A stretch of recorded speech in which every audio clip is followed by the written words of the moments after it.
Labadiena! In this episode we are making a couple of special dressing tables for the photo studio. So let's dive in. The client wanted to have thick tabletops with some ornaments on the front edge, most probably done with a router or CNC machine. But then I thought, wouldn't it be great if the front edge would look a bit more natural? And that's why you saw me cleaning up the wood bark. So I decided to create a negative imprint of the wood bark using silicone, and then use that silicone as the mold for the next imprint or next casting with the gypsum. Or at least that was the idea. I was really eager to experiment a bit and to try this method out. So that's why you saw me mixing some silicone, and you may or may not have seen that I added some different agent to the silicone, which basically thickens the whole mixture, and basically you can spread it a bit thicker and it doesn't run as fast, and it's easier to work, especially in these type of applications. As you can see, I chose a couple of different spots on the bark where I found the bark to be most interesting and most uniform. So the idea is to cut these, let's call them sheets, into strips and form one long strip of continuous bark. And here you can see me doing that. As you can see, silicone doesn't look very clean, and a lot of loose parts of the bark got embedded in the silicone, as well as some debris, dust and dirt. But I don't really care about that, because I will be painting the whole gypsum casting afterwards, so it doesn't really matter. And now I'm at my panel saw, ripping some strips, and I will create a mold or the box which will hold the silicone, and I will pour the gypsum into that box. So first of all, I used the cheapest material I had on hand, which was the chipboard, but eventually I regretted that because it absorbed a lot of moisture from the gypsum and it warped, so I had to replace it. And just before mixing the gypsum, I decided to cut some strips of fiberglass to use it as reinforcement, because I felt like this long piece of gypsum might be a bit too brittle.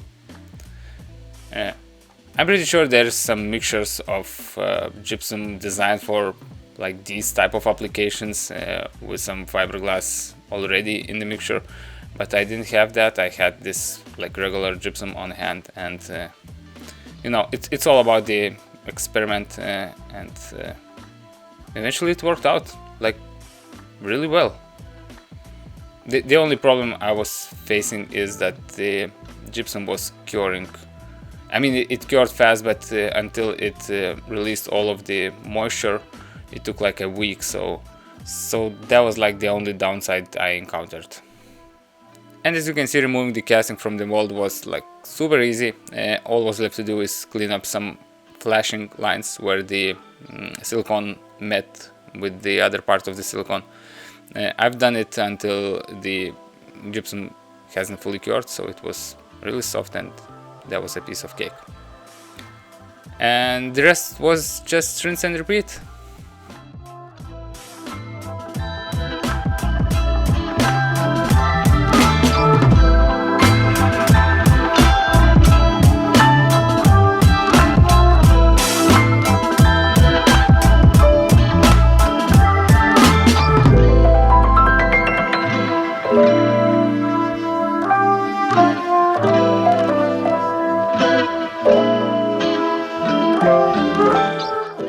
It seemed like my plan will work out, so I decided to start making the tabletops. And as I mentioned at the beginning,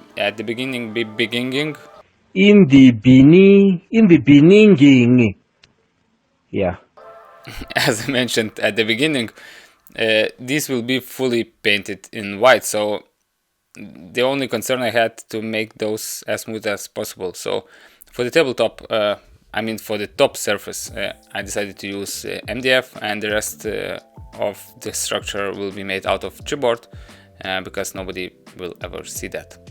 And I made sure to use plenty of glue to make this box as rigid as possible, because after it will be painted, if it shifts at least a bit, it will crack the paint and you will see the seam line. So I really was thinking about that, and I made sure to make these rock solid. And now it was time to decide where to trim the gypsum and glue it onto the box I just made. And here you can see me cutting some MDF for the sides. I should have made the sides from the MDF at the previous step, but somehow I was thinking to wrap the sides around with the same gypsum mold, but then I realized it will require a lot of precision to make the corners right. And after I looked at the pictures the client gave, there was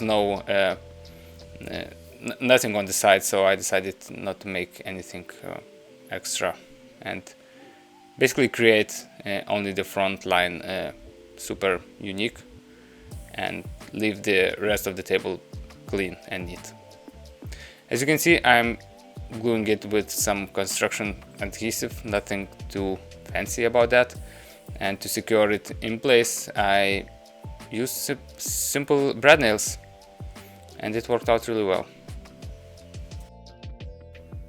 And now it was time for like the most boring process, filling all the cracks with the automotive putty and basically making the transition lines invisible.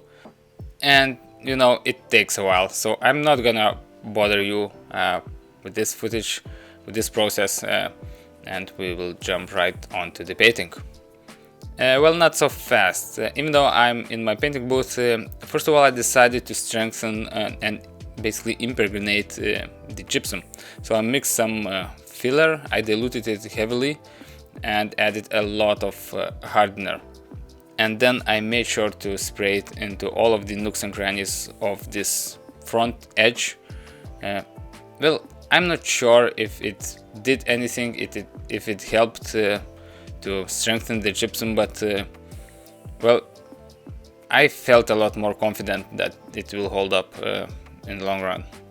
And the rest was basically applying many coats of filler until all of the transitions were smooth and invisible basically, and then I painted it white.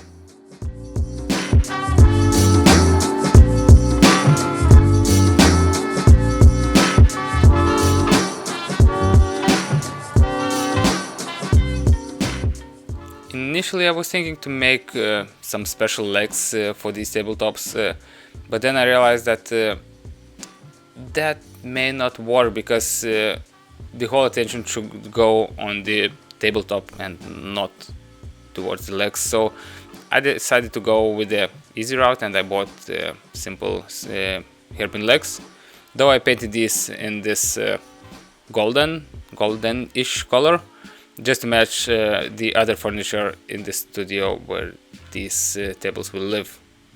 And just to make sure that this paint will hold up, I painted it or spray lacquered it after the paint cured. So this should hold fairly well. And as you can see, it's about it. I'm attaching the legs and I will deliver the tables. So sincerely thank you for being with me on this video, and I really hope to see you soon. Bye bye!